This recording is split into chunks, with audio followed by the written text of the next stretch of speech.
I do want to introduce our guest, Nancy Rourke. Then we'll have some artists whose work is actually on display in the small gallery in the back come up and explain their artwork. We'll have a light reception. We'll have an artist's activity if you guys are feeling brave and want to participate. And without further ado, this is Nancy Rourke. This is her sign name. It incorporates the hand shape N and the number 3. Can anybody guess why? Yes, her trademark of red, yellow, and blue, primary colors. If other artists use those primary colors, sometimes other people assume that that's a Nancy Rourke piece, but which is not always the case. It's just really her trademark. All right, let's get going with the presentation. Thank you all for being here. Hello, thank you so much for inviting me. I'm so excited to see everyone here. It's truly wonderful. This is the first time ever we have had a DeVia challenge exhibit, and we have it here. It's so thrilling to see all of the art and all the artists here today. So today I want to primarily talk about how the DeVia challenge started, where it came from, and how it's been going.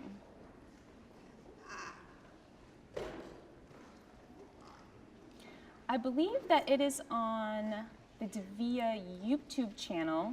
In any case, this link will lead you to a video that you're able to see. And this is where I have a lot of detailed explanations about where DeVia started and how it's changed over time and what it looks like today. Karen Christie was the videographer for this film. I believe she's here in the room, right over here.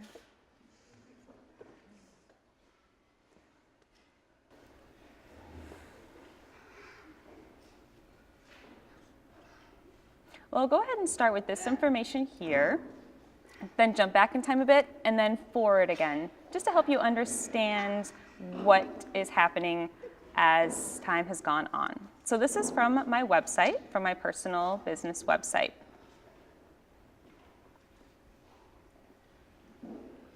So in the year 2012, well, I'll get into that just a bit more.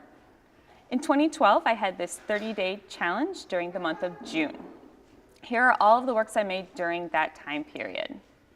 The first day, second day, all the way down to the 30th day are all shown here. Starting at the bottom, we have number 1, and number 30 is in the upper left, so they go from bottom to top. Over here is a 31-day challenge that I undertook. I wanted to try to really encourage myself and challenge myself to do a work per day in the month of March. So we have starting from number 1 in the lower right up to the 31st in the upper left.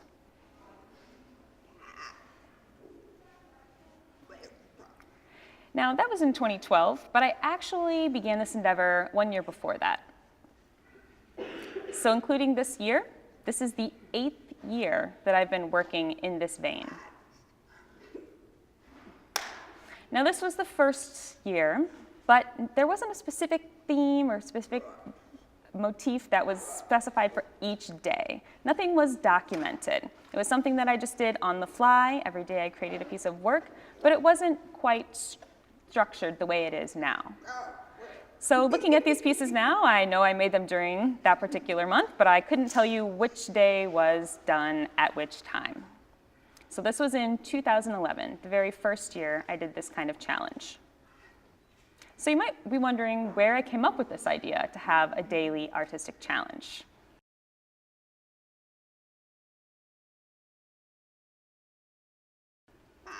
Here is my source of inspiration. This artist's name is Matt Ciso. He works in Washington, D.C. When he was a child, he lost his arm around the age of 9.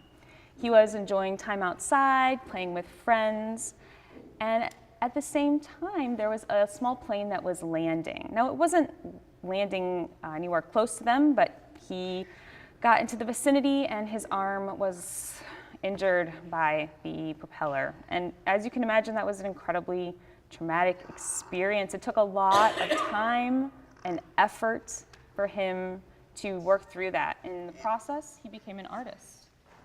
So he started a challenge that he undertook for 10 years. Every year during the month of July, for 31 days, he created an original artwork. His canvases are 30 by 40 inches, which you can just imagine is quite large.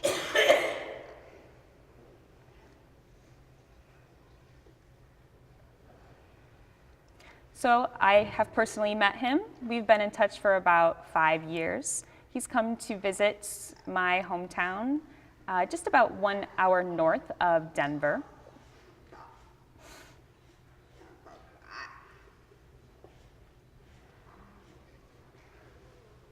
I do tend to frequent Denver quite often because I have an art gallery agency. Access Gallery there, where I'm often showing my work.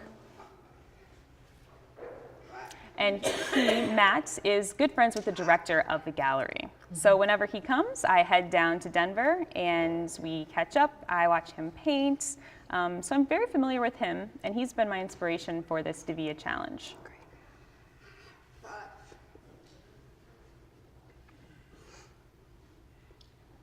Now, Matt's challenge is inspired by the front page of the Washington Post. Every morning, he opens up that front page and peruses the various headlines and stories. He chooses one and uses that as the inspiration for his painting. This one, there was an article about a birthday party being held for a panda, and he created this work on the left called Happy Lucky Panda Party.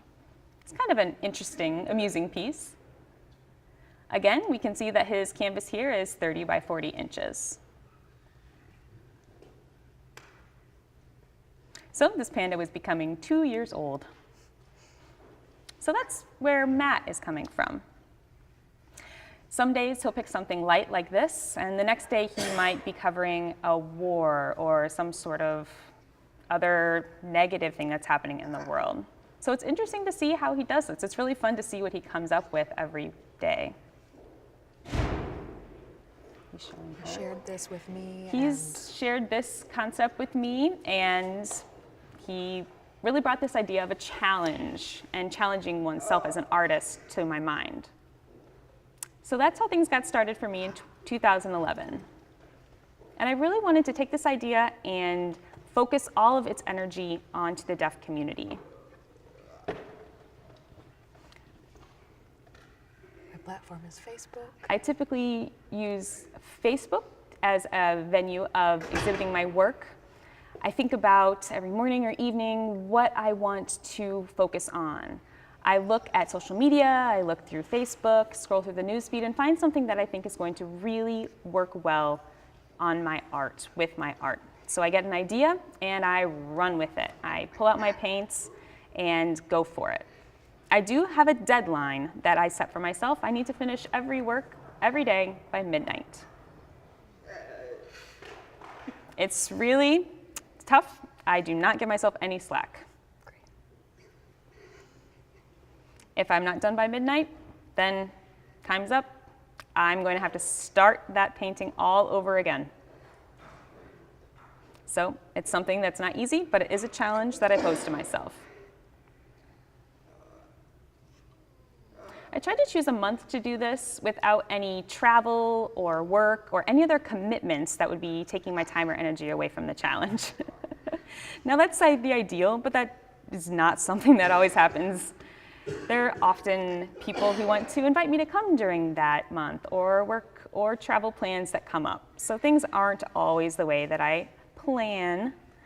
I know sometimes I can't start works because I have to go and do other things, and then that's always on my mind. I want to just get home and finally start that work that I've got to finish by midnight.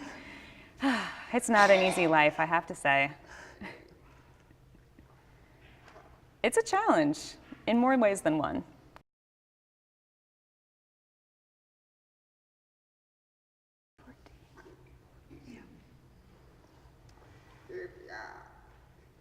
So in 2014, on the DeVia Central Facebook group was the first challenge.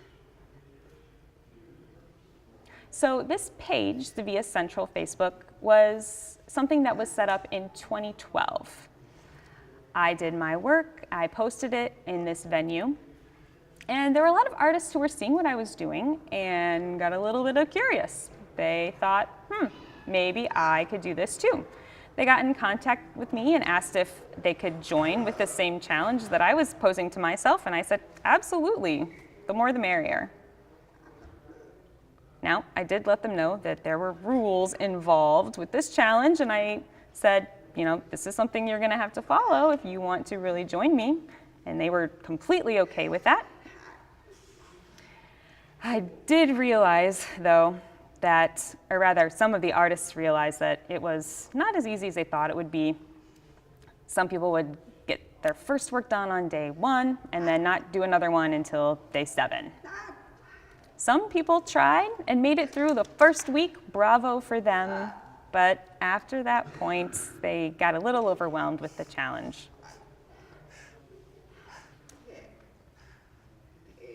There are a couple artists who asked about a theme. Why not have a theme for each day that you could post and try to get a lot of people involved? This would be a great way to encourage other artists to join us. And I thought that was an interesting idea. So the idea of a kitchen theme was brought up, and that's one of the first ones that we used. We have some examples here on the left. Now before that, there were no motifs, nothing specific that were required. And with this one, there was the idea of a kitchen, but there was no specific meaning attributed to that. People could take it wherever they wanted.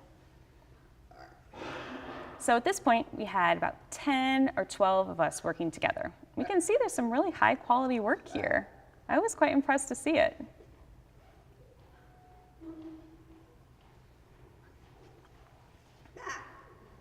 So this is 2015.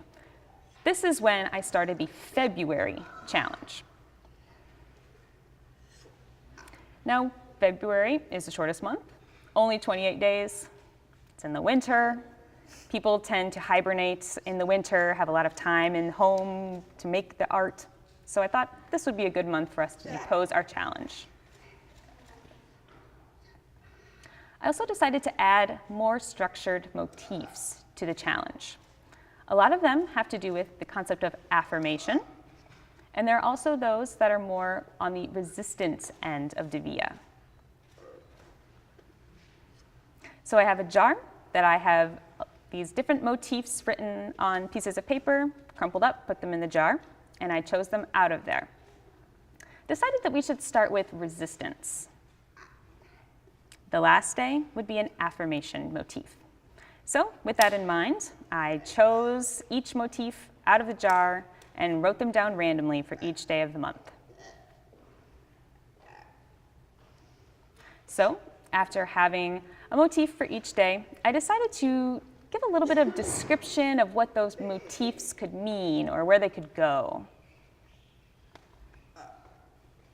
So there's also the concept of artivism. It's the idea of activism through art. So you see that up there, it says theme artivism. Now there were a lot of people who were really invigorated by this idea. But there are more people who really like to see what people come up with. So here's a calendar of the various motifs for the month of February. And very nice, Patty did this for us. Thank you very much.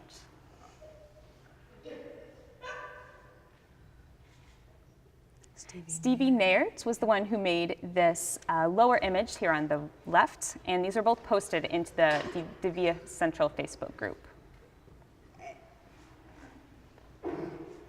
So that year, at the end of the month, on February 28th, we had a total of 675 posts following this challenge. There were 55 artists who joined. And we have 5 of those from other countries outside of the United States. Very impressive. Now, not everyone was able to do a work every day. That's true. There were a few who were able to do that, but most started, gave up for a while, then came back and did it on and off.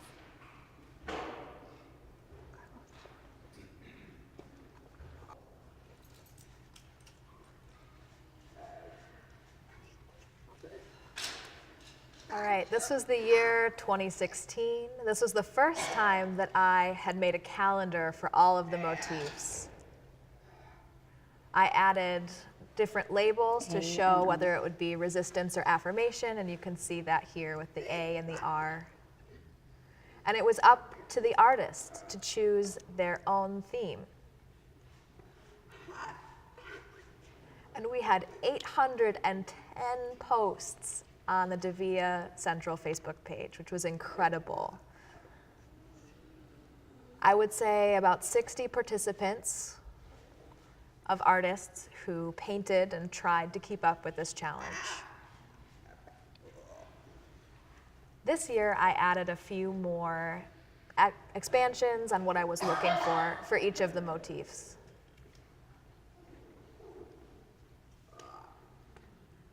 And actually, I made this piece up here with all of the motifs that we were going to incorporate in the month of February. I tried to contact the Daily Moth for an older video that they had from February 10th, 2016, but unfortunately I didn't hear back. I didn't get a response. I was hoping to show you guys the video that the producer made about the DeVia challenge, but no luck, unfortunately. But it was there, and that was a surprise to me. To be featured on that show was touching.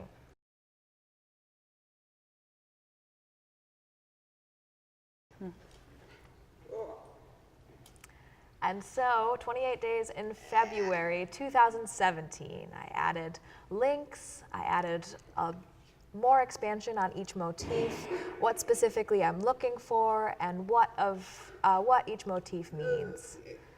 And you'll notice that the calendar is color-coded, blue meaning resistance, yellow meaning affirmation, and pink is in between, an option.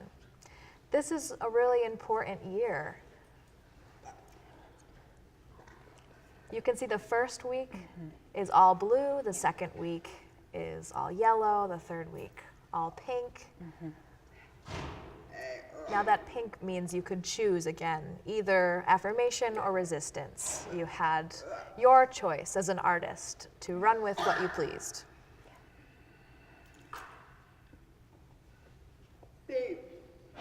The theme was ASL.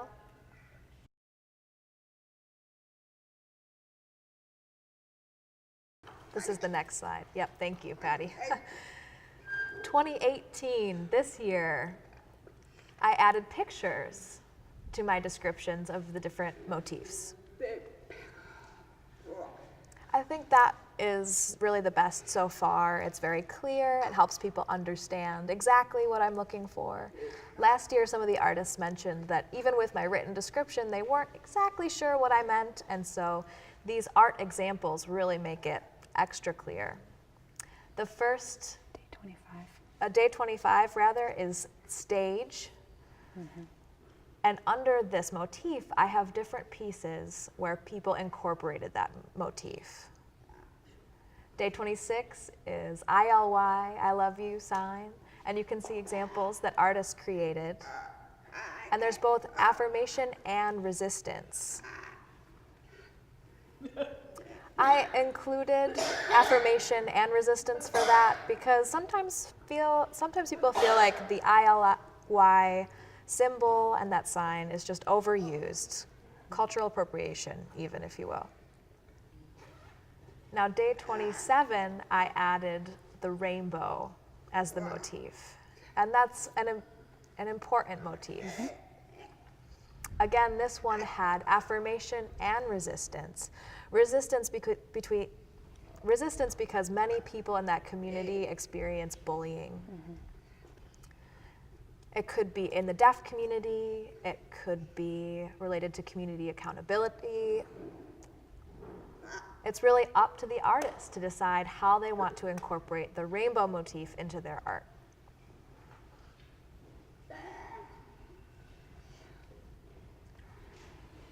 Now, all of these different motifs we have displayed in the exhibit behind us.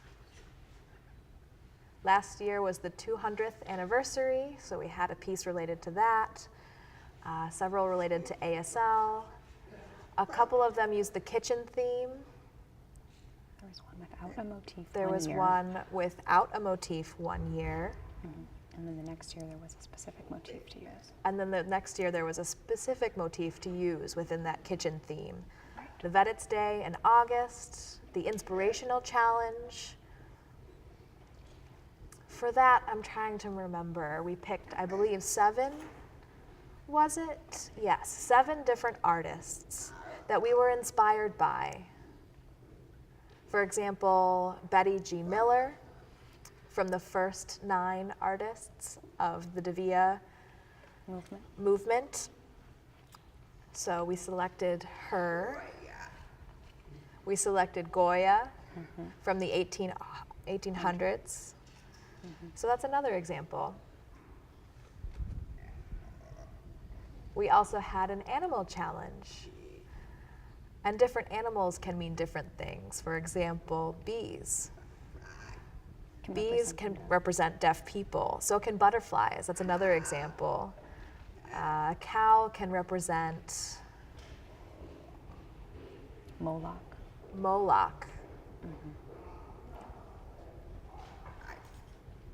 Which is like A.G. Bell. Just leave it. Okay, thank you. The hashtag Certists Make Art, Not War. A lot of activism and artivism surrounded this hashtag. We had a self-portrait challenge, and that one was interesting as well.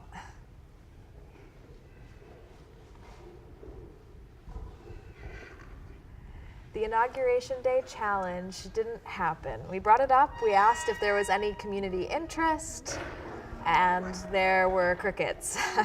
No one ended up doing this challenge. We also had a Day of the Dead challenge, and the same sort of thing occurred. We put out the call to action, and only one person made a piece. And that person is David Call. Are they here? Is David here? No, he'll be on the way. Okay, but he was the sole artist that created a piece for that challenge. Can I add?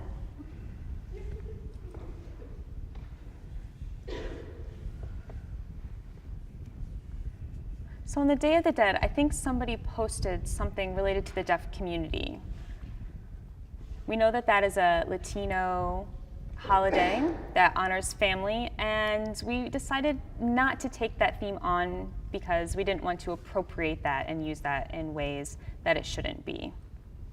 Now, it is very important, of course, to honor that culture and to not make that, misuse that in any way. So that was really kind of what happened with that. Yeah, and the one person that made an art piece probably didn't see our note about that. By the time we had taken it down, somebody had made a piece already. Now we're thinking about the next challenge and the future. We might actually borrow something from the Daily Moth, that news site. That's one idea.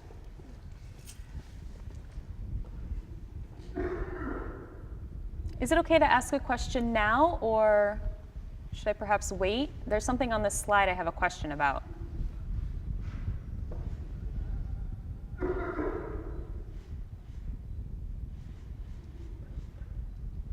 So for the Inauguration Day challenge, you said no one responded to that. Was that for President Trump's inauguration? Can you tell me more about why no one took that up?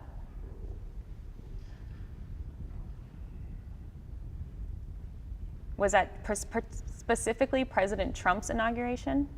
Okay. Yeah, that wasn't sure. We weren't sure exactly what you were talking about with it as vague as it was. So it could mean perhaps a different inauguration, perhaps one celebrating maybe a female president or president of Gallaudet. So that idea of inauguration perhaps could be switched to not just mean Trump. I like that idea. Yeah, I'll definitely keep that in mind.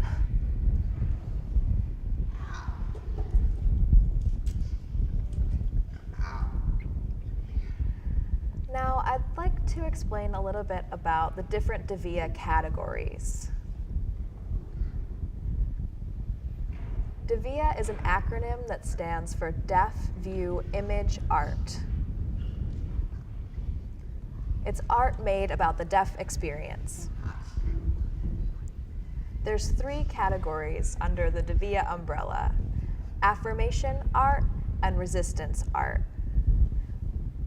But you can also see that resistance transformed to affirmation becomes its own category, liberation art.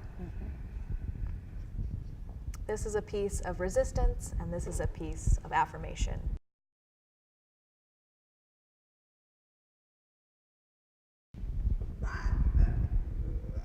If you're interested in learning more about the different DeVia themes, here is a good example, and there's some links to this page as well. All of the different themes that are under affirmation and resistance. It's available online, and if you're interested, you can definitely check out this website.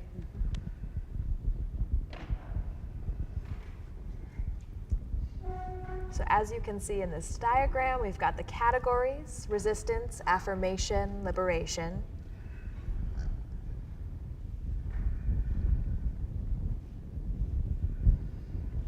Underneath, we have example of themes within those categories. So under resistance, mainstreaming, and under affirmation, collectivism.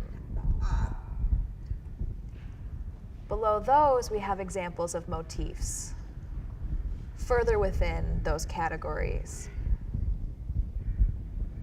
So you have a basic understanding of how the DeVia challenge works and the rules that we employ. Do you have any questions about this?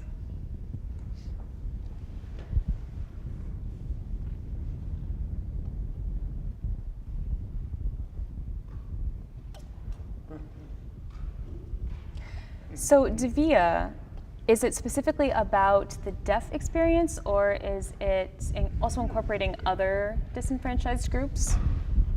Let me clarify. So DeVia has these various categories.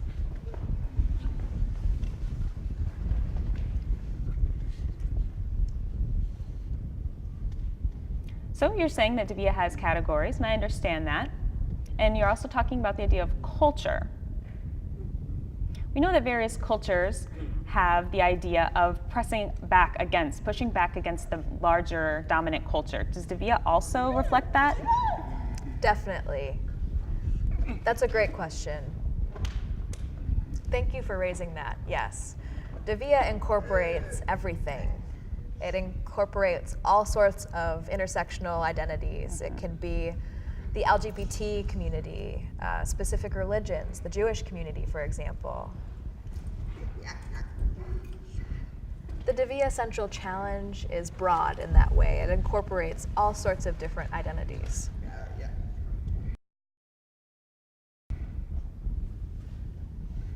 This one is an example from February 2015, day 7. The motif was a lock, and you can see different artist renditions of this theme. Do you want to talk a little bit about this piece? No. No, not really.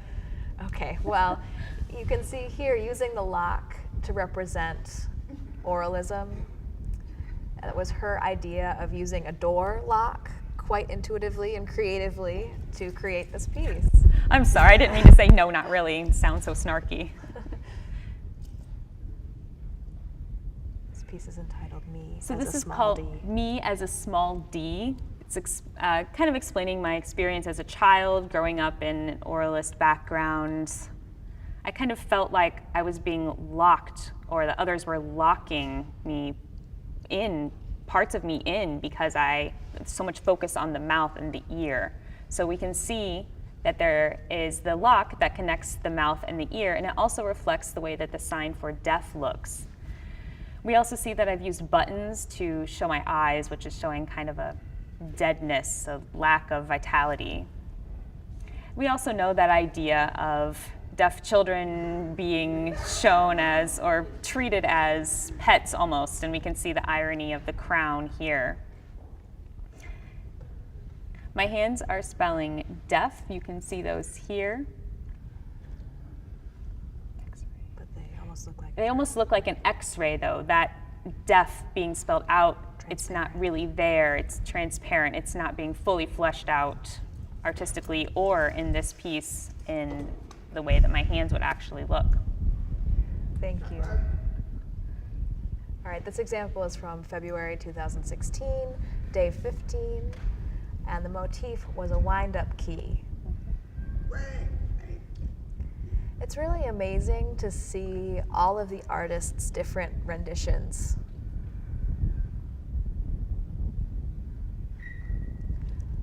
This was February 2017, day 25, octopus motif.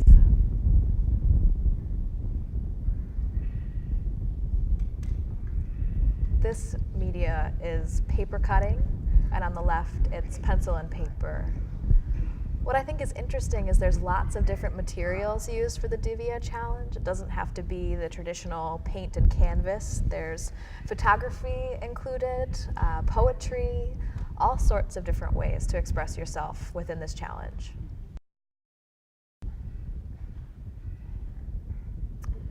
Two-day ASL. This was part of that challenge. This was a lino cut. Mm-hmm.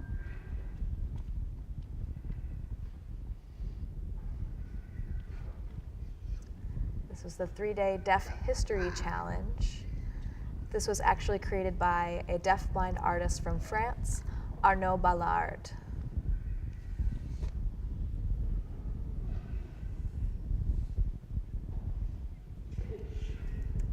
This is the silverware motif, the kitchen theme in 2017.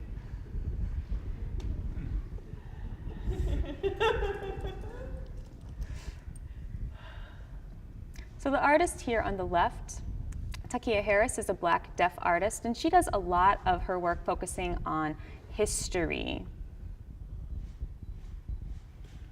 This is showing the story of a family who lived on a farm with hearing parents. Father who was hearing. A father who was hearing and mother who was deaf. mother who was deaf. And she had quintuplets. And this mother had 5 children, quintuplets. The doctor decided to name the children himself rather than allowing the deaf mother to name the children herself. They thought, oh, mother can't speak. She has absolutely no place. She can't name her own children. I'm going to name them for her. We see milk cans back here. Because they gave the children Because they gave the milk. children pet milk. It was made not for children, but that's what they decided to give to these children. Because they confiscated the children. They confiscated the children, and they dressed them up, They took used them in pictures of them, used them for ads, for the milk. So I didn't know about this until Takia Harris created work about it. 4 of these children ended up passing away from breast cancer, unfortunately. Only 1 is still living. So that's the story that this piece tells here on the left. They might have died because of implications of the breast milk. It's possible that the cancer that caused the end of their lives could be tied back to that milk that they were given. Yeah, great. This one, these pieces are under the Vedets Day challenge. Karen Christie. Karen Christie created this piece on the left out of fabric.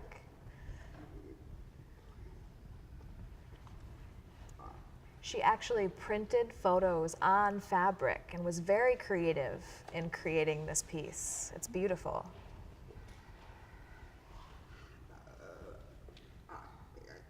There's an old picture of Vedets and his wife, Bessie. At that time, they lived in Colorado Springs. And they show the picture of them with their hands behind their back. Right, both of them. Kind of a weird picture, right? And so looking at that picture, you have to think there's some hidden reason. There's some reason behind them doing that. Yeah, I've always wondered, why would they have their hands behind their backs? You know, I don't think that Vedets would have done this without any sort of reason. They must have come up with some sort of meaning with that when they had the picture taken. What are they doing behind their backs? I decided to take this idea and show them holding the deaf flag. I decided that that's what you can see right here. The new sign. Union, There's a new sign, Union flag. the Union flag. We can see that there with the turquoise stripes. Has anyone not seen that?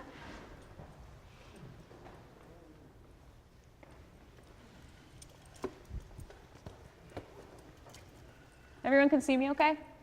Oh, okay. So see that both of them have their hands behind their backs, but they're holding them in different ways.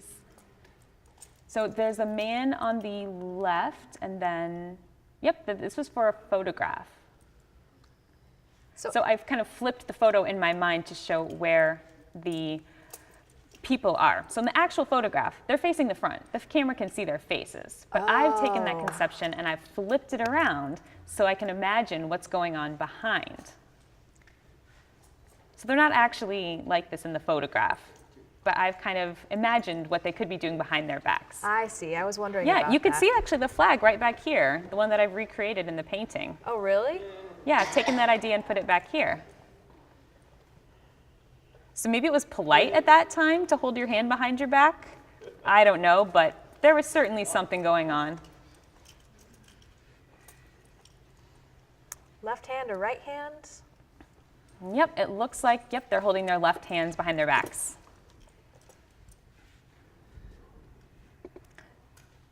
So maybe there's the idea of the left hand being evil and they want to hide their left hands in the photographs. That's something that people thought back then. The right hand was moral, left hand immoral, so hiding that left hand behind their backs. Oh, so there might be some symbolism with that. Okay.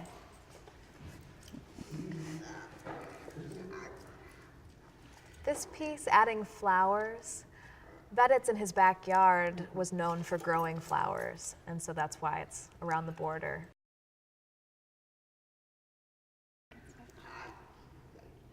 Okay, so this is work with the hashtag Surdism Makes Art, Not War. This is a really powerful idea and powerful artwork came out of it.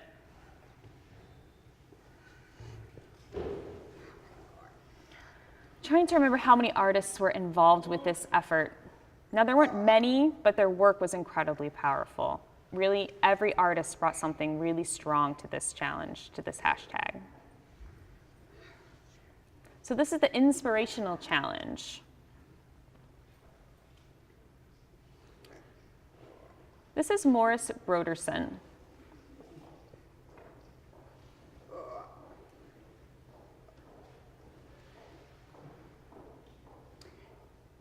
So what the artist had to do was look at various artworks from an artist, take an idea from them, and then change it or make it their own. This is Morris's work here on the left, and then the artist's creation of the idea that she got from Morris Broderson's work on the right, on the left. Morris on the right, artist's work on the left. Same thing over here. We see Morris's work on the right with the beam coming through the ear, and then the face and the more portrait look over on the left. Oh, this one right here is the self-portrait challenge.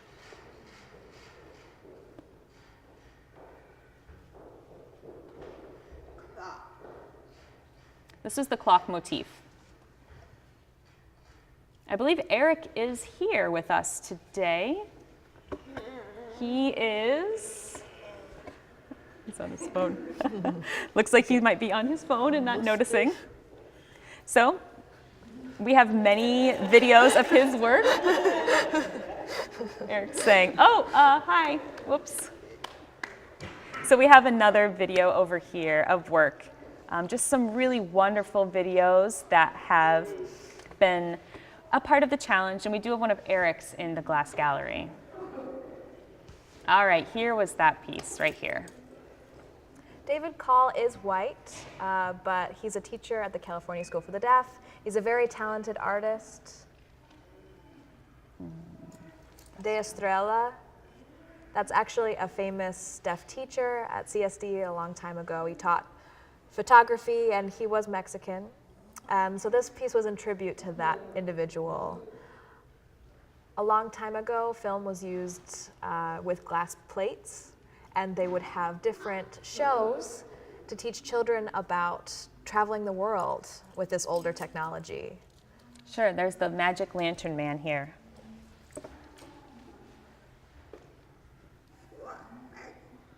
So if you would like to know any more information, you can go to this website. We also have information about a curriculum that we've developed. It's really the place to go to if you want to know anything more about the motifs, the deep meanings behind them. If you'd like to look at works that have been a part of the many years that the challenge has been going on, this is where to go.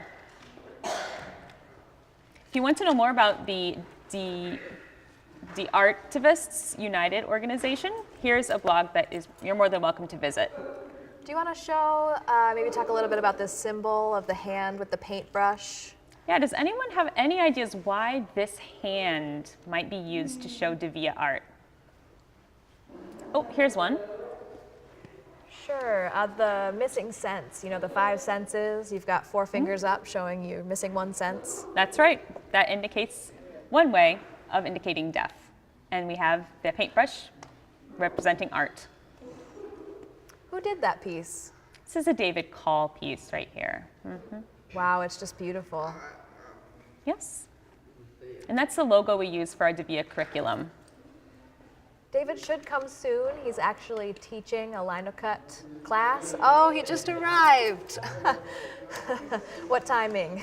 It's the tall guy with the glasses. His artwork, I mean, he's an artist. He created work all day. He's been teaching, and now he's here with us tonight. He's just a prolific artist, and we're happy to have him.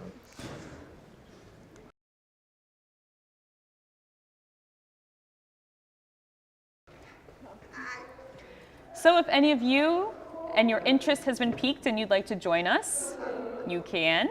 Or maybe just for a couple of days if you don't think you're up to the whole 28 days. I know we're all busy.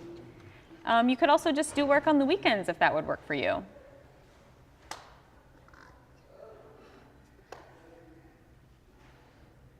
Now there's a paper that we'll be able to share with you that you'll be able to read more about the motifs if you would like to. We also have an art activity for all of us to get a little hands-on experience with this today. Okay, thank you so much. If there are any questions, I'm happy to take them now.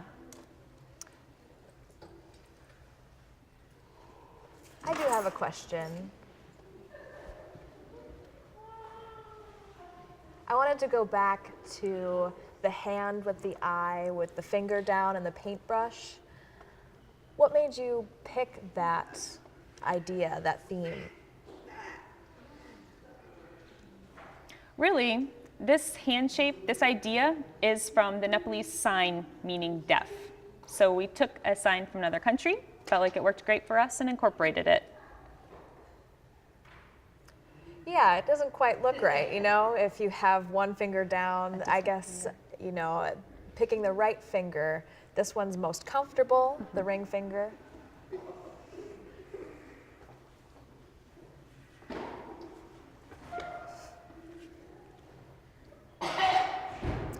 And then at the base of the hand, is that a lamp? Yes, the lamp signifies education. It's the curriculum. We go to deaf schools, we teach about DeVia and various artists, so the lamp is indicating that curriculum and the idea of education. Wow, that's great.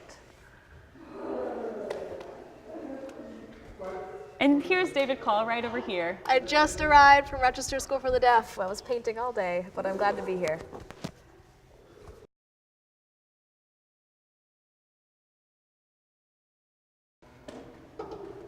Thank you so much to Nancy Rourke. Can you imagine how much work and thought has gone into the DeVia Challenge, the Facebook page, organizing the whole calendar? She's not paid one bit for this. This is out of the heart and soul of Nancy Rourke. She works as a full-time artist, which is an incredible feat, traveling the country and the world. And the idea that she makes time to do this community event is incredible.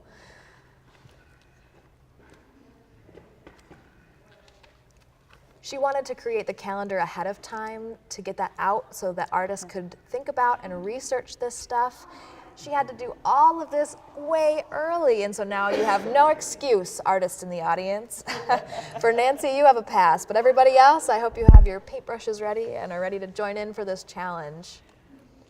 Behind us is the exhibit, thanks to Tabitha and the Dyer Art Center for hosting this.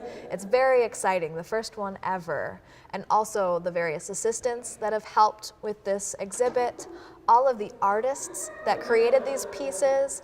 They have been screened. We selected some of the best pieces. That, remember, Nancy mentioned there were over 600 one of the first years, then 800, and it's getting up to the thousands now, and I really hope that the next iterations of this challenge will continue to grow and grow.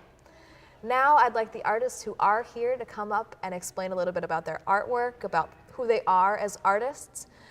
Please go ahead and introduce yourself to the artists and ask them more about their work, because it is on display in the glass gallery behind us.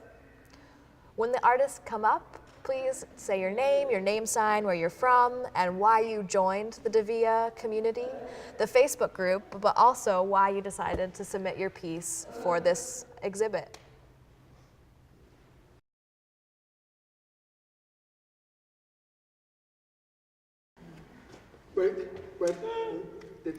So I have just come from doing printmaking all day at RSD, and here I am. So I need to explain what now? Your name sign, where you're from. Okay. Hello, I'm David Call. I teach visual art. I teach visual art at the California School for the Deaf in the Fremont area. Oh, hello there. Hi. Hey. I've been working there for the past 30 years. I've been involved with the DeVia Facebook challenge for many years. I like the idea of the prompt, trying to think of how I can meet that with a work of art. This is a maze motif work that I've done. It kind of represents my life. It's the idea of navigating throughout life to become who I am. I've gone through the experience of being a deaf child in a family without all deaf children, growing up through that. This is the idea of my life here. So we see various parts of my life. I have that monkey idea, you know, when you go to the audiologist and you see that monkey up there on the shelf. I'm sure many of us have had that experience. So that's here. Who's kicking? The idea of not being able to communicate. The idea of making loud noises, people being able to hear them and not wanting to hear them. The idea of deafness being a sickness or an illness, something to be changed. Like a dummy. There's the idea of feeling like a dummy, feeling like there are certain things that are not to be kept, that should be thrown away.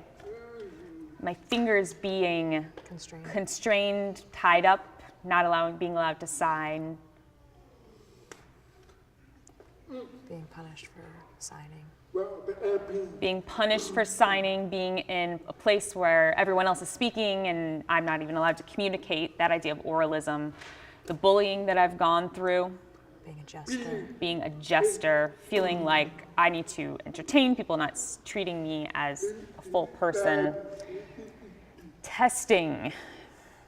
Being in a test tube, being a subject.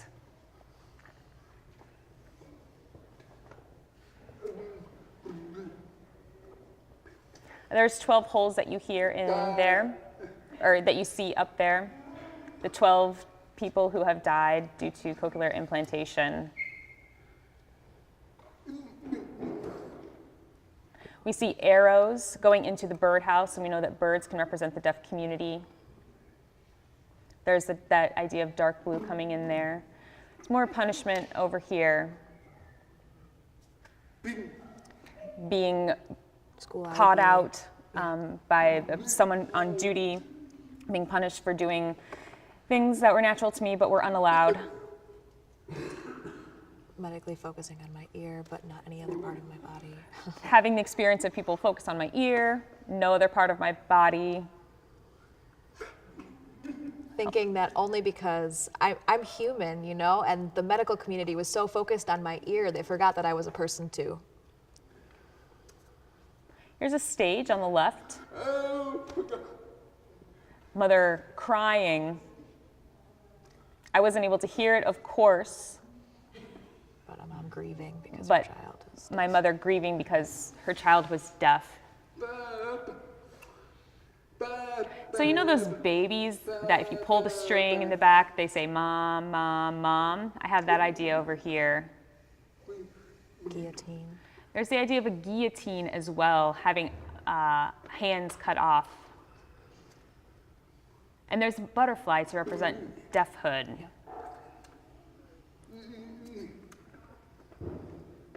Brought as a specimen.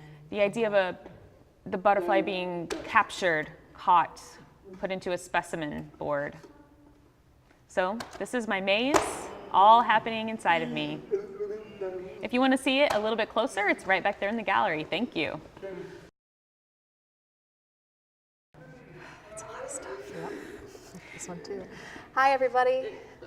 My name is Karen Christie. This is my name sign. I am from Rochester, New York. I joined the DeVia Challenge because, you know, the month of February, what that looks like in Rochester, you guys are all familiar. Mountains of snow. I did not look forward to it. So the idea of something bright in the month of February in this DeVia Challenge got me motivated. You know, it kept me warm all during the month of February in my studio working on art. It was a wonderful experience. Also, in 2017, I felt like it was more open. You know, in the past, the challenge still existed, and there were lots of very talented artists who were working in the medium of paint, and I felt like I was really just not talented in that sense. But if everybody else was opening up and doing different media, I felt like my expertise, fabric, I could add something to the discussion. So I added a patch every day for the 30 days. I used fabric and then cut out different pieces and used glue. I didn't sew because it's time consuming and that wasn't really my focus, but I did create a piece. Sometimes I would cheat. I admit I'd do 2 motifs or 2 days worth of work in one day, but I did complete them all. My goal was to create all of them, and then maybe amongst different challenges, I would sew them all together, and that's what I ended up doing. But each of the different patches, to incorporate them in a piece that had the right composition was a challenge for me too. I didn't necessarily want to put them in order of the month, but I wanted it to tell a story, to be part of a journey. At the beginning, the lower end of the piece, you see the motif of a nest. So you see the tree and the little eggs in the nest. And you can see ASD in the nest, which was really my beginning of the community here. And the beginning of the deaf community here in America, the American School for the Deaf. This is a dog. And the dog's face is A.G. Bell's face, drooling, because the motif was Bell. You know, think about a dog and the Pavlovian response, that experiment when you ring the bell, the dinner bell, the dog drools, that same concept with A.G. Bell.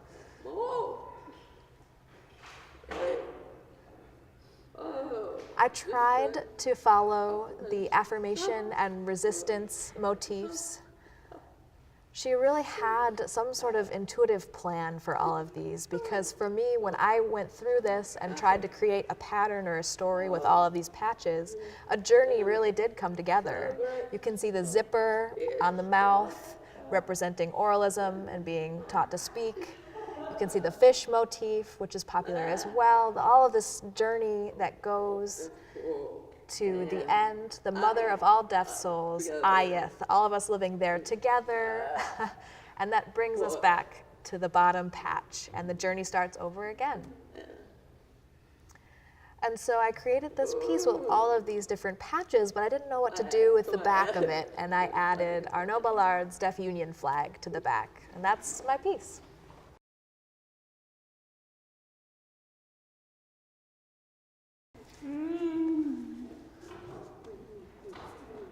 Hi, I'm Rosemary Edwards. I have 2 name signs. One looks like Rose, the other one I'm not going to share. So I'm a photographer. So I met Nancy in the Ravenswood Art Club in the Chicago area. So I met her there originally, and she explained the challenge, and I decided to join. Now, I'm a photographer, but I decided to try my attempt at other media. So this was a motif of musical notes. Is that right? Yep. Okay. But I'm deaf. I mean, I don't care anything about music. I have children who are hearing, and they're all about it, and I can hear the vibrations, but I'm like, whatever. If you're mad at me, turn up the music. I know you're upset just from feeling it, but that's you. Not really my thing. My son's hearing. So my son is hearing really loud. I remember he used to play the guitar, and other people tried to take care of that part of his life. But I was thinking about the idea of the motif. My son's 22 now, so I decided, why don't you play? So he played, and I thought about what I was feeling and what music would really look like to me, and this is what I came up with. Now think about music, and my art, for me, is really my music, and this is just one more piece in that collection. Yeah. You got it. That was it. Hi, everybody. My name is Amy Cohen Efron. This is my sign name. I live in Atlanta, Georgia. I work as a school psychologist and a counselor. I worked in that field for 25 years, and that field is all about the stories of children, and all of their stories really became a part of mine. I used to write a blog, and that really had my name attached to it. I was professionally recognized and chastised on that platform.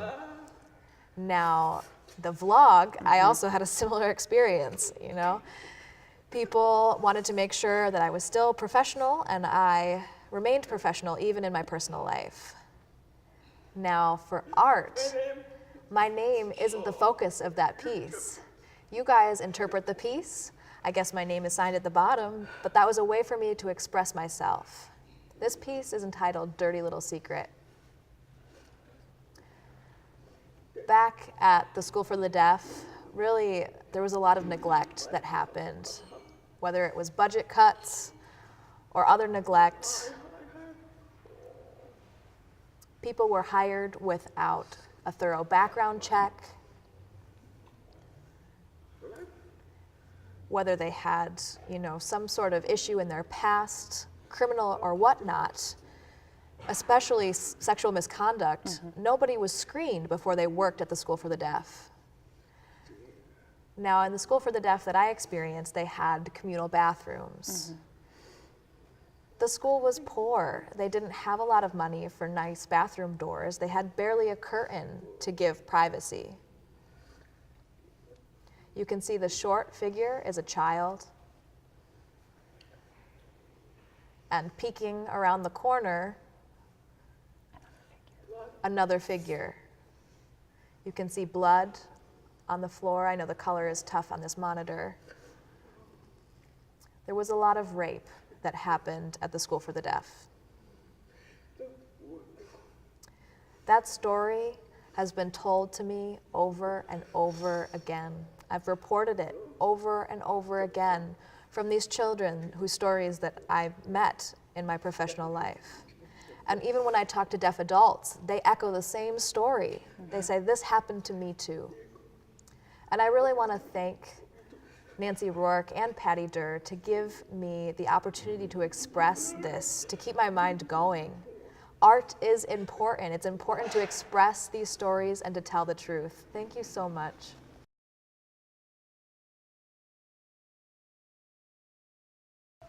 Hello, I'm Eric Epstein. I'm a 5th year RIT student. So I didn't know anything about the DeVia Challenge until someone from a camp that I used to go to let me know about it. Some of you might know about Ian Sanborn. You saw his TikTok, that video that he made. And it reminded me of one of the first ASL stories that I heard, or that I saw rather, about like a little caterpillar. So I was thinking about that. I was thinking about Ian Sanborn's work. And for the first week, I made a few poems, and then I have to admit, I did not continue to post every day. This one is called Scroll Writer, and it's in honoring George Vedetz. Opening the Torah. The idea of opening the Torah and having it be a place where things that are cherished and are sacred are being saved. So this is one of the things that I've done. I also have a YouTube video that goes into all of the different aspects of this poem. You can see that online. Hi, everybody. I'm Lori. I'm from Rochester.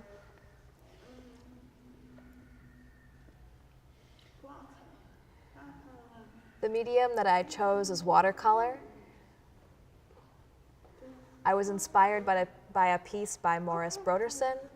I don't know if you can see it, it's sort of small on this monitor, but it's a person leaning over to listen to see if there's a sound coming from this flower. I think it's a tulip that's depicted here. And I really liked that concept a lot, and I decided to borrow it and incorporate it here. This person could be male or female, but they've got the old-fashioned hearing aids. That's what I experienced when I was a kid, that system with the body loop and everything. So I was thinking about that. This flower is actually called the Bella flower. It's in the shape, the flowers are in the shape of bells. And when I saw that, I felt like it had a deeper meaning, you know? The flowers were shaped like bells. And I have this figure here wondering about that flower. You know, it's called bell. The flowers are in the shape of bells. Do they make a sound too? So that's my piece. Thanks.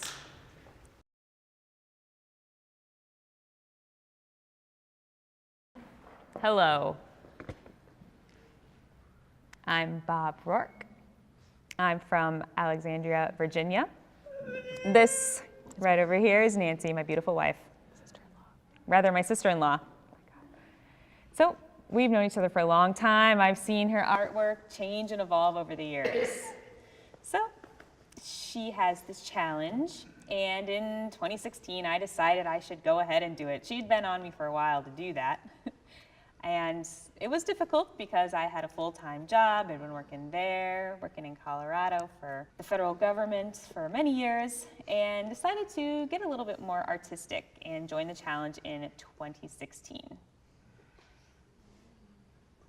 So last year was a 200th anniversary of ASL, and that was one of the themes that we had that year. This is called LSF MVSL Rock Boat Art. French Sign Language, mixing with Martha's Vineyard Sign Language, and that idea is here in this art. We know that when Laurent Claire came over on the boat and brought French Sign Language and it became in contact with Martha's Vineyard, that's where it all started.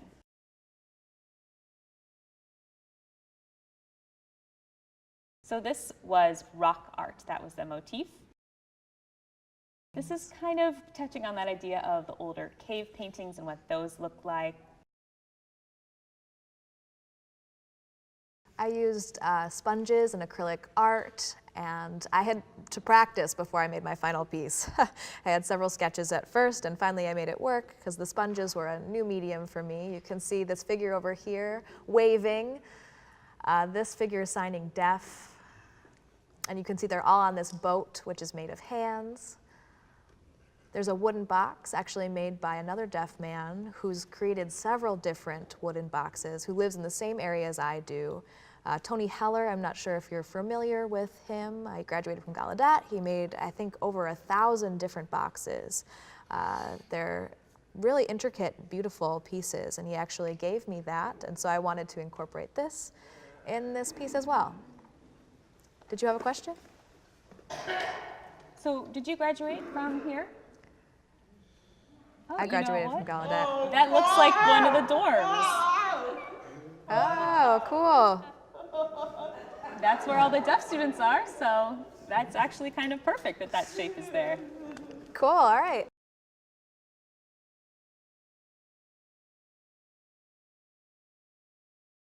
Hi everyone, I'm Nancy O'Rourke. This is my sign name. I'm from Colorado. This challenge was related to deaf history. There was no motif, just deaf history was the theme. And so I chose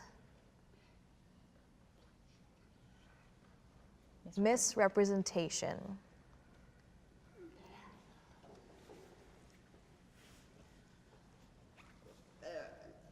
I was actually in France, in Paris, this past summer, and I had the opportunity to see this real painting in person, and it's quite large. They had a tour, and the tour guide was explaining the piece. I entered this large room with these incredible but very big paintings hung on the wall. The tour guide led us in, and this caught my eye. I recognized it immediately. And the tour guide said, "Did you actually know that all the paintings in this room are actually made by deaf artists?" And I said, "No, that's not the case. This is not made by a deaf artist. This is actually a hearing artist," which caught the tour guide off guard a little bit. And he said, "Well, no, he had a deaf daughter." He was mistaken, because Sicard was really good friends with this painter who was hearing.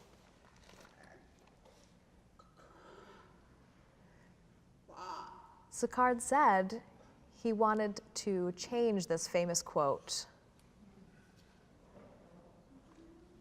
This is Passeur, and he has this famous quote. "Gratitude is the remembrance of the heart." You can see that in yellow. That's his quote. But Sicard told the artist, you know, "You should use my quote instead." And you can see that on the top here. And he actually didn't know. Now, Laurent Clerc was a student at that time, his student, and was learning from his professor in this scene. Sicard really was supporting oralism. You can see that here and how he's teaching this young girl how to speak.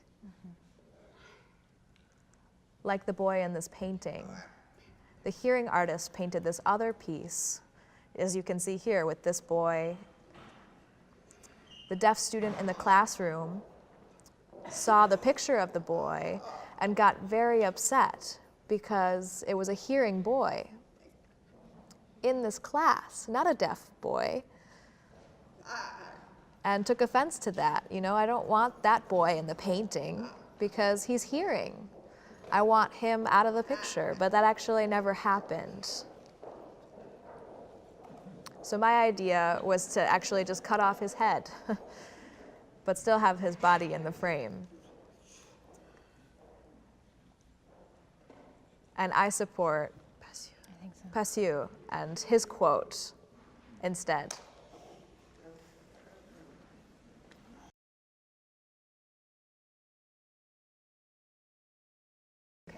Hello, I'm Bonnie Sandy. I'm from Ohio, Columbus, Ohio. I grew up making art. My parents, who were both deaf, gave me all kinds of art supplies when I was young. I realized, though, when I was older, that you can't really make a good life as an artist, and I later on had 2 kids. My eldest went through a lot of experience with depression and difficult times like that you did. She went to therapy.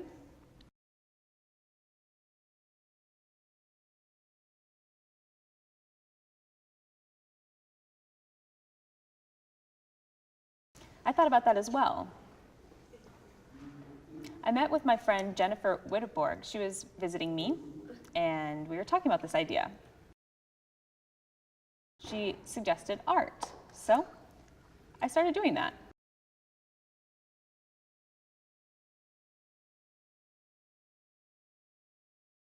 My husband, Stephen, was doing some research at the time with Dummy Hoy, and they were thinking about making a movie the following March.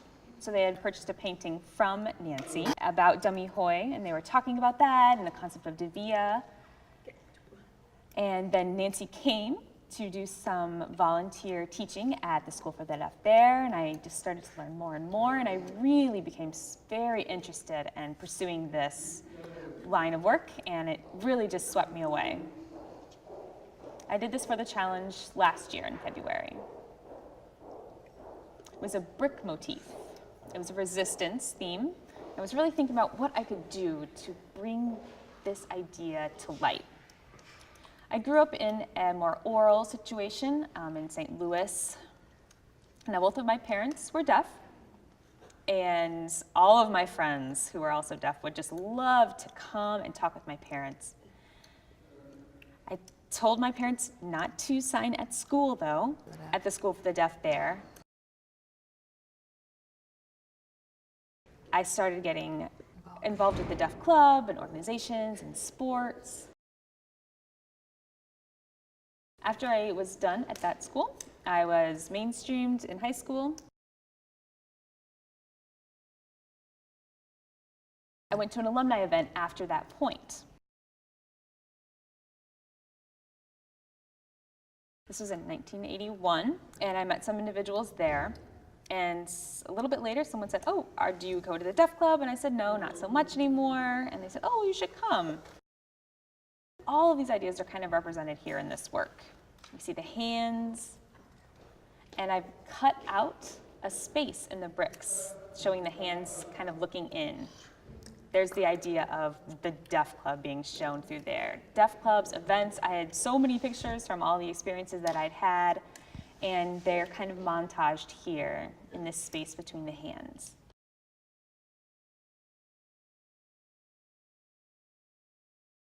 The hands represent some of the friends that I had back when I was younger, kind of looking through this space in the wall, looking at the things that they would like to be a part of. I'm not sure if they grew up to ever become socialized in the adult deaf world or not. Hopefully they have. I have a lot to thank from my parents, being very supportive of me.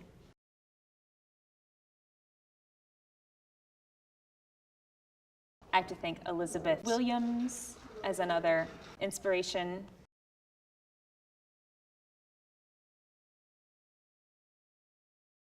So I also have to thank the therapist and my friend Jennifer Whitteborg, who really were very instrumental in pushing me and helping me become the artist I am today.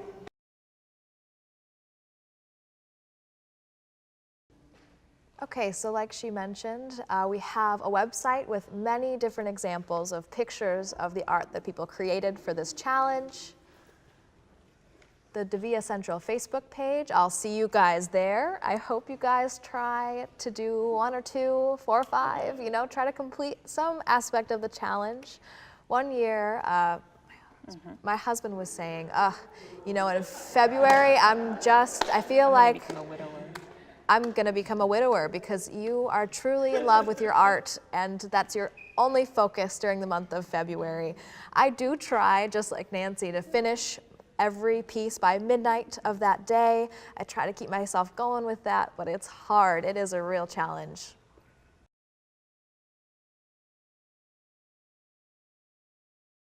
So the February challenge, we have papers over there with the full calendar, all the different motifs. You can start early if you want. I encourage that, really. Think about one word like target, for example, or robot, or a beehive. Think about what that means to you and share ideas. We'll have a reception. Don't be shy, give it a chance. We actually have an art activity. Don't be afraid to get messy. We're gonna do that in a little bit. We wanna make a big banner actually with handprints. And so everyone's handprints creating this larger mural. This is actually an old banner that we made, but I'm hoping that your handprints on this piece will actually bring to the Deaf Club tomorrow, and we'll be teaching a painting event there. We're actually going to be replicating this piece, the ASL Champ piece. It's $30 if you're interested. You can learn from the master, Nancy Rourke herself.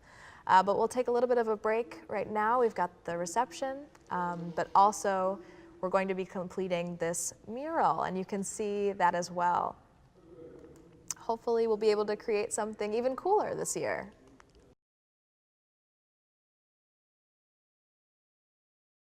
The flyer for tomorrow's event.